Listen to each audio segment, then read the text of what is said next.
because these fit together block to block, and the seams are going to have to go together. So if you, this is one block, this is another block, you can see all those seam allowances are going to match again. With the 9 patch, they don't. They're all offset, so you don't have to worry about where it's pressed because they're never going to see each other again. This one, you have to think. You're going to have the pressing on the original 4 patches all the same, and then you're going to have to, when you're piecing these together, you're going to have A blocks and B blocks. Half of them you're going to press one way, and half you're going to press the other way, so that when you get to this point, they're going to match. They're going to nest. They're going to be opposites. And that's really important. Now, I wrote that down. So this is your initial picture about just how you're going to color your block, which is just a personal preference.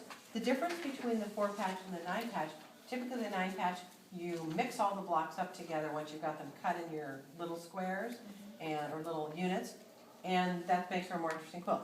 Here tends to be a more organized quilt where each block just has the 4 fabrics. But you don't have to stick with that. You could cut a bunch of blocks, keep them in the pieces in the same order, and then take the top one and rotate it to the back. Does everyone know that method? Where you basically you could mix it up like that.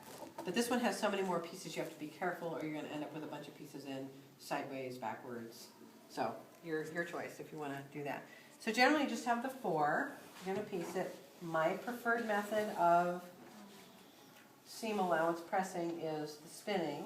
And I like to think about my block in terms of my dark, medium, light, and medium light, and that's how I've colored it here.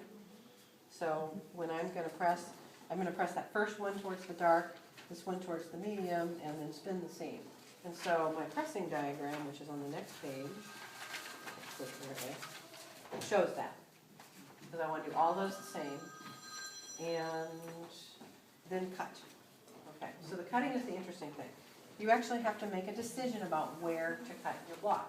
If you look at this up on the internet, you will see everything from really, really skinny center things to something that's almost half the block.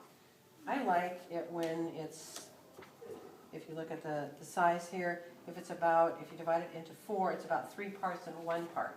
That's kind of what I like, but you get to decide. And 3 parts and 1 part may make for a really funny size that you don't like. So you're going to have to make 2 cuts on either side of the center block. And so you basically have to decide. Now you could put your roller on there and say, oh, I like 1 inch, but remember, you're going to lose a seam allowance, so you have to add that in. So you might say, okay, well, what if I did 1.5 inches? To me, that looks too skinny. 2 inches, that's looking better. So you get to decide, and you're going to write down, right there, how far from the center it's going to be. Okay? And then you're going to make a cut on either side of the center. Now, how big did I do these? I don't remember.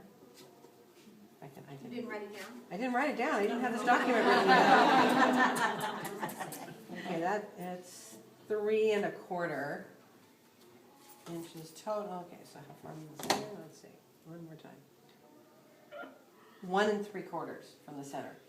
So somebody left this ruler, so I'll just use this. It's a nice handy one. So 1 3/4. Now another method I use if I'm doing a funny cut like that, and I'm doing a lot of it, I'm going to take a piece of blue masking tape, and I'm not going to put it on the 1 3/4 line. I'm going to put it on the line that's right outside of that, so I can see where I'm lining up and I know which direction to do it. The problem with that is you could turn the ruler upside down and use the other side of the blue tape, which doesn't work. So you might want to make a little arrow on which side of the blue tape is working. But if I'm using funny numbers, so I don't have to keep checking, I'll do that. Okay, so there's my 1 3/4. And I'm going to line up my line, and I'm going to cut. Now, without moving anything, I'm going to have to cut 1 3/4 on the other side. You see how awkward that's going to be.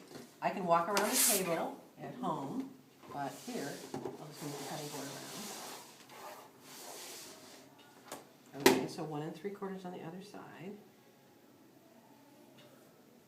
And it really is arbitrary, except you want to do them all the same. And now I need to do the same thing there and there. And again, I walk around the table at home, but here I'm going to move the cutting board.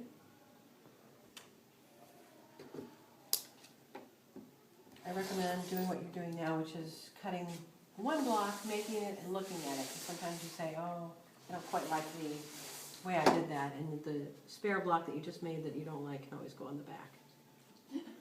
Or in your stash. An orphan block, okay. You can make a placemat and give it to community quote. That's perfect. If Evelyn were here, she would say that. Okay. Sorry, you have to have commercials. Okay, so there's my block. I've got it sliced up.